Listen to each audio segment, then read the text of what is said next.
Hello বন্ধুরা, আমি শেখর নীল। আজকে এই ভিডিওতে বেশ কিছু সিনেমা সংক্রান্ত আপডেটস আপনার সঙ্গে শেয়ার করব। তবে সবার আগে দাবারু উইন্ডোজের আপকামিং ছবি প্রতিকৃত বসুর পরিচালনায় সেই ছবিটার নতুন গান, ইনফ্যাক্ট টাইটেল ট্র্যাক মুক্তি পেয়েছে।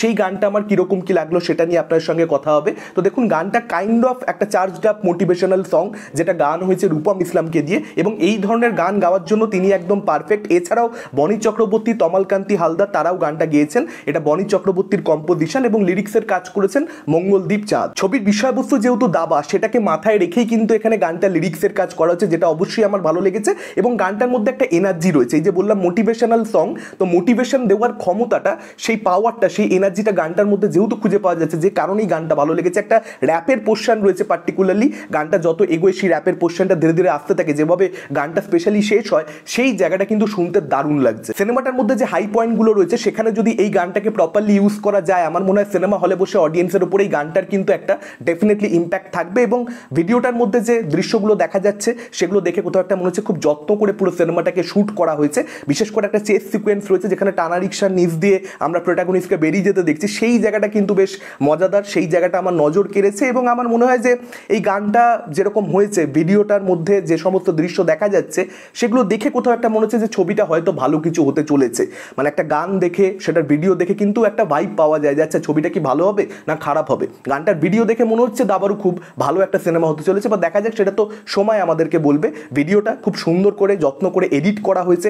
বিশেষ করে দাবার যে ম্যাচগুলো, সেগুলো কিন্তু খুব অথেন্টিক মনে হচ্ছে। একটা টুর্নামেন্টের সময় যেরকম অ্যাটমসফিয়ার থাকে, সেটা কিন্তু এখানে মেকাররা সম্পূর্ণরূপে রিক্রিয়েট করতে সক্ষম হয়েছে। প্রোটাগনিস্ট সাইমুলটেনিয়াসলি অনেকের সঙ্গে অ্যাট এ টাইম চেস খেলছে, দাঁড়িয়ে দাঁড়িয়ে বিভিন্ন জায়গাতে গিয়ে দান দিচ্ছে। এই যে ব্যাপারগুলো, আপনারা যারা চেস সম্পর্কে একটুখানি জানেন, অ্যাকচুয়ালিতে কিন্তু এরকম হয়। তো অথেন্টিক মনে হচ্ছে। দেখা যাক এবার ছবিটা কীরকম কী হয়।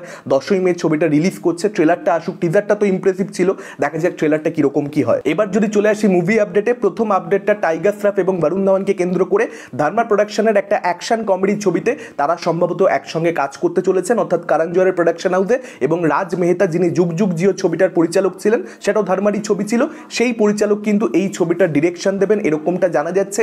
অনুরাগ কাশ্যপ এই ছবিটার ডায়লগ রাইটার হিসেবে কাজ করবেন। পরবর্তী বছরে এই ছবিটার শুটিং শুরু হয়ে যাবে। এখন বরুণ ধাওয়ান, টাইগার শ্রফ, তাদের বক্স অফিস যে প্রচন্ড ভালো সময়ের মধ্যে দিয়ে যাচ্ছে তা নয়। অ্যাকশন ছবি মানে ডেফিনেটলি সেটা বড় বাজেটের হবে। দেখা যাক ধর্মার জন্য এই ছবিটা একটা সাকসেসফুল প্রজেক্টে পরিণত হয় নাকি একটা ফ্লপ প্রজেক্টে পরিণত হয়। নেক্সট আপডেটটা কিরণ রাওয়ের পরিচালনায় লাপাতা লেডিস, যে ছবিটা কয়েক মাস আগে হলে মুক্তি পেয়েছিল। খুব একটা সাফল্য বক্স অফিসে ছবিটা পায়নি, কিন্তু একটা দারুণ ছবি হয়েছে নেটফ্লিক্সে। ছবিটা আগামীকাল থেকে প্রিমিয়ার হতে চলেছে, ওটিটি প্রিমিয়ার। আপনাদের যাদের সাবস্ক্রিপশন রয়েছে, আপনাদেরকে আমি বলবো আপনারা অবশ্যই এই ছবিটা ডেফিনেটলি দেখুন, আপনাদের বেশ ভালো লাগবে।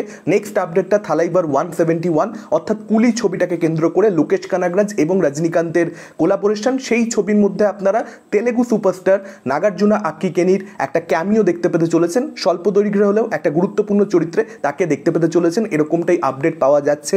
যদিও মেকারদের তরফ থেকে এখন অব্দি অফিসিয়াল অ্যানাউন্সমেন্ট নেই, তবে সম্ভবত তাকে দেখতে পাওয়া যাবে। এবং এটাও জানতে পারা যাচ্ছে রজনীকান্তের মেয়ের ভূমিকাতে সম্ভবত শ্রুতি হাসানকে দেখতে পাওয়া যেতে পারে, যদিও তার ব্যাপারেও কিন্তু মেকারদের তরফ থেকে এখন অব্দি কোনো রকম অফিসিয়াল কনফার্মেশন নেই। নেক্সট আপডেটটা থালাপতি বিজয়কে কেন্দ্র করে, বিজয়ের আপকামিং যেটা cinema goat the greatest of all time, পরিচালক ভেঙ্কট প্রভুর সঙ্গে সায়েন্স ফিকশন অ্যাকশন ছবিটা বিজয় করছেন, আপনারা সকলেই জানেন। সেই ছবিটার ব্যাপারে যেটা আপডেট আসছে, সম্ভবত একটা বিশেষ গানের মধ্যে, যেখানে আমরা থালাপতি বিজয়কে তো দেখতে পাবোই, তার সঙ্গে সঙ্গে শ্রীলীলাকেও দেখতে পেতে চলেছি। এখন শ্রীলীলা শেষ অব্দি কাজ করবেন কিনা এই ছবিতে, সেটা সময় বলবে। এখন অব্দি মেকারদের তরফ থেকে অফিসিয়াল অ্যানাউন্সমেন্ট নেই, তবে বিভিন্ন ভেরিফাইড সোর্সেস থেকে রিপোর্টস আসছে যে শ্রীলীলা এবং বিজয়কে আমরা একসঙ্গে ডান্স করতে দেখতে পাবো। নেক্সট আপডেটটা সালার 2কে কেন্দ্র করে, অর্থাৎ প্রশান্ত নীল এবং প্রভাসের আপকামিং ছবি, তাদের কোলাবোরেশনকে কেন্দ্র করে। সেই ছবিতে ফিমেল লিড হিসেবে সম্ভবত কিয়ারা আদবানিকে দেখতে পাওয়া যেতে চলেছে, অথবা তাকে হয়তো একটা বিশেষ গানের জন্য এখানে মেকাররা হায়ার করছে, যে গানের মধ্যে আমরা কিয়ারা আদবানি এবং প্রভাসকে একসঙ্গে দেখতে পাবো। এখন গানটার জন্য নাকি ফিমেল লিড হিসেবে তাকে কাস্ট করবার কথা ভাবা হচ্ছে, সেটার ব্যাপারে শিওরলি কিছু জানা যাচ্ছে না, তবে দুটোর মধ্যে যে কোনো একটা সম্ভবত হতে চলেছে। নেক্সট আপডেটটা আয়ুষ্মান খুরানাকে কেন্দ্র করে ধর্মা, অর্থাৎ করণ জোহরের প্রোডাকশন হাউসে সে একটা ছবি করতে চলেছে, যেটা একটা স্পাই কমেডি ফিল্ম হবে এবং আমার কৌশিক এই ছবিটার পরিচালনার দায়িত্বে থাকবেন। এখন দেখা যাক এই ছবিটা কিরকম হয়, বাকি কাস্টিং কি হয়, সে ব্যাপারে এখন অব্দি কিছু আপডেট পাওয়া যাচ্ছে না, তবে হ্যাঁ ডেফিনেটলি আয়ুষ্মান কিন্তু এই ছবিটা করছেন। নেক্সট আপডেটটা রকিং স্টার ইয়াশকে কেন্দ্র করে, আপনারা জানেন তাকে আমরা রাবণের ভূমিকাতে রামায়ণা ট্রিলজিতে দেখতে পেতে চলেছি, এবং শুধুমাত্র সে যে অ্যাক্টর হিসেবে এই প্রজেক্টের সঙ্গে যুক্ত হচ্ছে তা নয়, এই ট্রিলজির সঙ্গে সে কিন্তু কো প্রডিউসার হিসেবে যুক্ত হচ্ছে। তার সঙ্গে পার্টনারশিপ নামি অমিত মালহোত্রার হয়েছে এটার ব্যাপারে কিন্তু বিভিন্ন সোর্সেস থেকে আপডেট এসে গেছে। তাকে অফার করা হয়েছিল 150 কোটি টাকা প্রত্যেক ছবির জন্য ট্রিলজির, অর্থাৎ প্রায় বলা যেতে পারে 450 কোটি টাকার ডিল। সে কিন্তু সেটাতে রাজি হয়নি, সে এখানে কো প্রডিউসার হিসেবে যুক্ত হতে চেয়েছে। অর্থাৎ কোথাও একটা বোঝা যাচ্ছে যে এখানে ইয়াশের বিশ্বাস রয়েছে যে এই ছবিটা এত কোটি টাকা বক্স অফিসে কামাবে, এই পুরো ট্রিলজিটা, যেটা কিন্তু ইয়াশকে 450 কোটি টাকার বেশি ইন্ডিভিজুয়ালি দেবে। নেক্সট আপডেটটা ফারহান আখতারের এক্সেল এন্টারটেনমেন্টকে কেন্দ্র করে ডন 3 এর পরবর্তীতে অপারেশন ট্রাইডেন্ট নামে তারা একটা ছবি করতে চলেছে। 1971 সালের ব্যাকড্রপে, ইন্ডিয়া পাকিস্তান ওয়ার যখন হয়েছিল সেই ব্যাকড্রপে ইন্ডিয়ান নেভির যে সাহসিকতার নিদর্শন সেটার উপরে ছবিটা ফোকাস করবে। এখন দেখা যাক ছবিটার কাজ আফটার অল কবে থেকে শুরু হয়, সবে অ্যানাউন্সমেন্ট হয়েছে, অফিসিয়াল অ্যানাউন্সমেন্ট হয়ে গেছে, দেখা যাক কাস্টিং কি হয়। এটাই ছিল আজকের ওভারঅল আপডেটস। আপনাদের কি মতামত এই আপডেটগুলোকে কেন্দ্র করে? কোন আপডেটটা নিয়ে আপনারা সবচেয়ে বেশি এক্সাইটেড? ডেফিনেটলি সেটার ব্যাপারে আপনারা কমেন্ট করে জানাতে পারেন। এই ভিডিওটা ভালো লাগলে লাইক করতে পারেন, শেয়ার করতে পারেন। আমাদের চ্যানেল নতুন হলে চ্যানেলটাকে অবশ্যই সাবস্ক্রাইব করতে পারেন। আজকের মতন টাটা, চোখ রাখুন পরবর্তী ভিডিওতে।